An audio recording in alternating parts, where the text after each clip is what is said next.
Hello दोस्तों, तो कैसे हैं आप सब लोग। आज जो मूवी मैं आपके लिए एक्सप्लेन करने वाला हूं उसका नाम है incredible Hulk. Hulk Marvel comics का एक सुपर हीरो कैरेक्टर है जिसके पास बहुत ही ज्यादा पावर्स हैं। उसे जब गुस्सा आता है और उसकी हार्ट बीट 200 पर मिनट से ऊपर जाती है तो वो एक ग्रीन जायंट मॉन्स्टर बन जाता है। Incredible Hulk movie Marvel cinematic universe की दूसरी कहानी है। तो मूवी की कहानी शुरू करने से पहले अगर आपने मेरे चैनल को अभी तक सब्सक्राइब नहीं किया तो जल्दी से इस वीडियो को लाइक करते हुए चैनल को सब्सक्राइब कर दें। मूवी के शुरू में हम देखते हैं कि जनरल थेडियस ब्रूस बैनर के साथ मिलकर एक एक्सपेरिमेंट कर रहे हैं। वो ऐसे सोल्जर बनाना चाहते हैं जिनके पास बहुत ही ज्यादा पावर्स हों। यहाँ कुछ टेक्निकल प्रॉब्लम्स आती हैं जिसकी वजह से ब्रूस बैनर पर गैमा रेस पड़ती हैं और वो एक ग्रीन मॉन्स्टर में ट्रांसफॉर्म हो जाता है। वो लैब में मौजूद सभी लोगों को जख्मी करके बाहर भाग जाता है। यहाँ थंडरबोल्ट की बेटी भी थी एलिजाबेथ। ब्रूस उसे भी जख्मी कर देता है। अब हम 5 साल बाद का सीन देखते हैं। ब्रूस बैनर ब्राजील में एक शहर में छुपकर जिंदगी गुजार रहा है। वो अपनी हार्ट बीट को कंट्रोल करने के लिए योगा क्लासेस भी लेता है और हमेशा एक वॉच पहन कर रखता है जिससे वो अपनी हार्ट बीट को मॉनिटर करता रहता है कि कहीं हार्ट बीट 200 तक ना पहुंच जाए वरना वो हल्क बन जाएगा। ब्रूस बैनर यहाँ एक सोडा फैक्ट्री में काम भी करता है ताकि रोजी रोटी कमा सके। एक दिन काम करते हुए उसका हाथ जख्मी हो जाता है और उसका ब्लड एक बॉटल में गिर जाता है। वो बॉटल कुछ बॉटल्स के साथ मिलकर अमेरिका जाने वाले बॉक्स में चली जाती है। ब्रूस एक फूल कहीं से हासिल करता है, उसके अर्क से एक्सपेरिमेंट करके एक केमिकल बनाता है और खुद पर ट्राई करता है। वो चाहता है कि इसमें जो हल्क की पावर्स हैं वो खत्म हो जाएं। वो देखता है इस केमिकल ने काम करना शुरू कर दिया है और वो धीरे धीरे ठीक हो रहा है, लेकिन फिर वो देखता है कि उसका असर खत्म हो रहा है और हल्क वाली खून फिर से ताकतवर हो रहा है। यहाँ ब्रूस किसी मिस्टर ब्लू से लैपटॉप पर राब्ते में भी था। वो उसे बताता है कि मुझे अपने आप को नॉर्मल ह्यूमन बनाने के लिए कुछ ना कुछ करना होगा। अमेरिका में हम स्टैनले को देखते हैं जो कि ड्रिंक्स के लिए फ्रिज खोलते हैं। एक सोडा बॉटल को पीने से उनकी तबीयत फौरन खराब होने लगती है और बहुत अजीब सी हालत हो जाती है। जब इस बात का पता थंडरबोल्ट को चलता है तो इन्वेस्टिगेशन पर उसे उस सोडा फैक्ट्री का पता चलता है जहाँ से ये बोतल आई। उसे यकीन था कि ब्रूस इसी सोडा फैक्ट्री में काम करता है और ब्राजील में छुपा हुआ है। थंडरबोल्ट एक टीम बनाता है, उसकी कमान एम्बल ब्लांस्की को देता है। उनको लेकर वो ब्राजील जाते हैं और फैक्ट्री से ब्रूस के घर का एड्रेस मालूम करके उसके घर पहुंच जाते हैं। लेकिन ब्रूस को उनके आने का इल्म हो जाता है और घर से भाग जाता है। वो सब उसके पीछे जाते हैं और उसे पकड़ लेते हैं, लेकिन ब्रूस को गुस्सा आता है और वो काफी अरसे बाद उसकी हार्ट बीट 200 से ऊपर चली जाती है और वो हल्क में ट्रांसफॉर्म हो जाता है। हल्क बनकर वो उन सबको मारना शुरू कर देता है और फिर वहाँ से भाग भी जाता है। ब्लांस्की वापस आकर थंडरबोल्ट को बताता है कि वहाँ एक ग्रीन मॉन्स्टर आ गया था जिसने ब्रूस को बचा लिया। थंडरबोल्ट उसे बताता है कि वो मॉन्स्टर ही ब्रूस है। तो ब्लांस्की कहता है कि उसके पास ये पावर कहाँ से आई, ये तो बहुत ही कूल है, मुझे भी चाहिए। थंडरबोल्ट उसे लैब लेकर जाता है और डॉक्टर रेंस्टन का सुपर सोल्जर सीरम उसे देता है। ये वही सीरम होता है जो कैप्टन अमेरिका को दिया गया था जिससे कैप्टन अमेरिका में पावर्स आ गई थी। अब हम वापस ब्राजील में आते हैं जहाँ हम देखते हैं कि ब्रूस जंगल में है। वहाँ से वो लिफ्ट लेकर मैक्सिको आ जाता है। वो अपने फ्रेंड स्टेन के पास मदद के लिए जाता है। स्टेन उसे अपने पिज्जा हट पर जॉब भी देता है और रहने के लिए एक रूम भी देता है। अब वो पिज्जा डिलीवरी का काम शुरू कर देता है। एक दिन पिज्जा डिलीवर करने के लिए वो यूनिवर्सिटी जा रहा होता है। वहाँ वो एलिजाबेथ को देखता है। वो एलिजाबेथ से प्यार करता था लेकिन वो किसी और के साथ थी। ऐसा फील हो रहा था कि वो दोनों आपस में प्यार करते हैं, तो ब्रूस उसके पास नहीं जाता।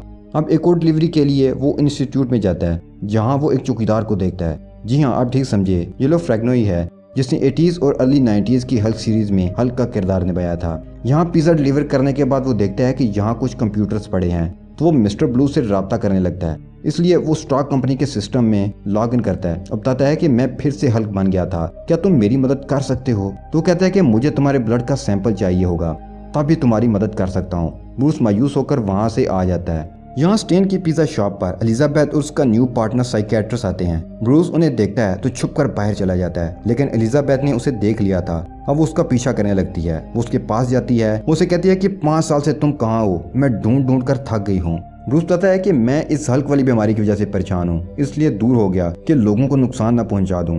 बेटी यानी एलिजाबेथ को वो बताता है कि मुझे इंस्टीट्यूट जाकर मिस्टर ब्लू से मदद लेनी होगी, वही मेरी हेल्प कर सकते हैं। अगली सुबह दोनों इस इंस्टीट्यूट जाते हैं, लेकिन थंडरबोल्ट को उसकी लोकेशन का पता था क्योंकि लास्ट नाइट जो उसने स्टॉक सॉफ्टवेयर में लॉग इन किया था उन्हें उसकी वजह से इसका पता चल चुका था। वहाँ एम्बल ब्लांस्की उसकी आर्मी आ जाती है ताकि वो हल्क को पकड़ सकें। ब्लांस्की भी अब पावरफुल था क्योंकि उसके अंदर कैप्टन अमेरिका वाला सीरम था। वो सुपर फास्ट और सुपर स्ट्रेंथ हो गया था। वो हल्क को पकड़ने के लिए अटैक करते हैं। जब वो उस पर गैस वाले ग्रेनेड फेंकते हैं तो उससे ब्रूस अपनी बर्दाश्त खो देता है। वो गुस्से में आकर हल्क बन जाता है। हल्क बनते ही वो उन पर अटैक कर देता है और सब कुछ उलट पुलट कर देता है। वो किसी के कंट्रोल में नहीं आ रहा था। थंडरबोल्ट एक गैमा रेस के कैनन मंगवाता है और हल्क पर रेस फेंकता है जो कि ब्रूस को कंट्रोल करने के लिए था। ब्रूस इन रेस से बचने की कोशिश करता है और एक आर्मर की मदद से रेस रोकता है। फिर इस टैंक के टुकड़े को वो उस कैनन पर फेंक कर उसको तोड़ देता है। अब ब्लांस्की हल्क के पास आता है। वो उसे तैश दिलाता है कि क्या तुम में बस इतनी पावर्स हैं। ब्लांस्की ने ये बात करके अपनी जिंदगी की सबसे बड़ी गलती कर दी थी।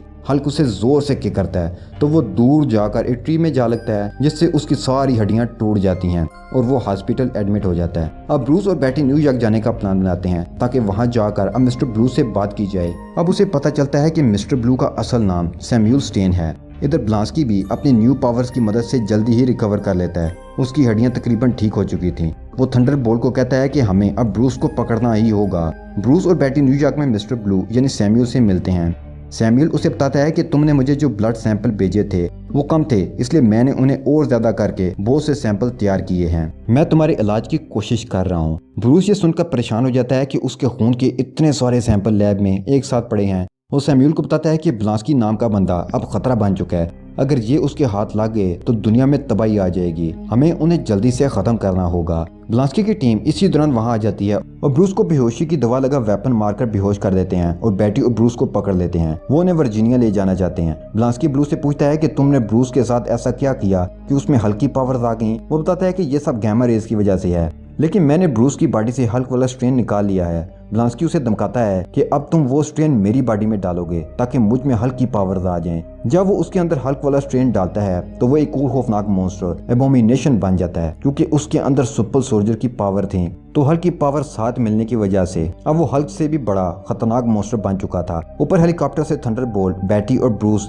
एबोमिनेशन को देखते हैं। वो हल्क को मुकाबले के लिए उकसा रहा है। वो शहर को तोड़ फोड़ रहा है। ब्रूस थंडरबोल्ट को कहता है कि ये सब तुम्हारी गलती है जिसकी वजह से अब ब्लांस्की मॉन्स्टर बनकर शहर के लिए खतरा बन चुका है। अब मुझे उसका मुकाबला करना ही होगा।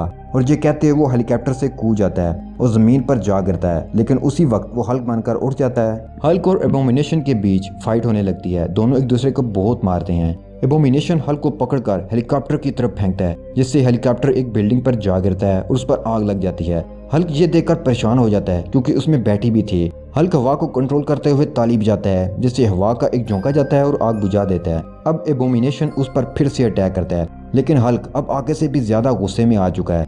हम जानते हैं कि जितना ज्यादा गुस्से में आएगा हल्क उतना ही ज्यादा पावरफुल हो जाएगा। अब वो एबोमिनेशन को मारता है, लेकिन एबोमिनेशन हार मानने वाला नहीं था। वो चेन के साथ उसे मारने वाला होता है, लेकिन हल्क अपनी पावर से जमीन पर दरार डाल देता है जिससे वो गिर जाता है और चेन उसके ऊपर आ गिरती है। मौका पाकर हल्क उसी चेन से उसके गले को पकड़कर काबू कर लेता है तो एबोमिनेशन हार मान जाता है और सरेंडर कर देता है। हल्क अपनी फतह और गुस्से की वजह से जोर से दौड़ता है। यहाँ बैटी आती है, लेकिन हल्क को मालूम था कि अब वो नॉर्मल ह्यूमन नहीं बन सकता, तो वो वहाँ से भाग जाता है। अब हम 6 मंथ बाद का सीन देखते हैं। बैटी और थंडरबोल्ट नॉर्मल लाइफ गुजार रहे हैं, जबकि ब्रूस बैनर कोलंबिया के मुल्क बेला लोटा में छुपकर जिंदगी गुजार रहा है। वो कोशिश कर रहा है कि हल्क की पावर्स को कंट्रोल कर सके। यहाँ मूवी खत्म हो जाती है। अब पोस्ट क्रेडिट सीन में हम थंडरबोल्ट को एक बार में देखते हैं। यहाँ टोनी स्टार्क की एंट्री होती है। टोनी यानी आयरन मैन थंडरबोल्ट को कहता है कि क्या मुझे आपके कुछ सोल्जर्स मिल सकते हैं। थंडरबोल्ट कहता है कि तुम्हें वो सोल्जर्स क्यों चाहिए, तो वो कहता है कि मैं एक टीम एवेंजर्स इनिशिएटिव बना रहा हूँ इसके लिए। और यहीं पर ये मूवी खत्म हो जाती है।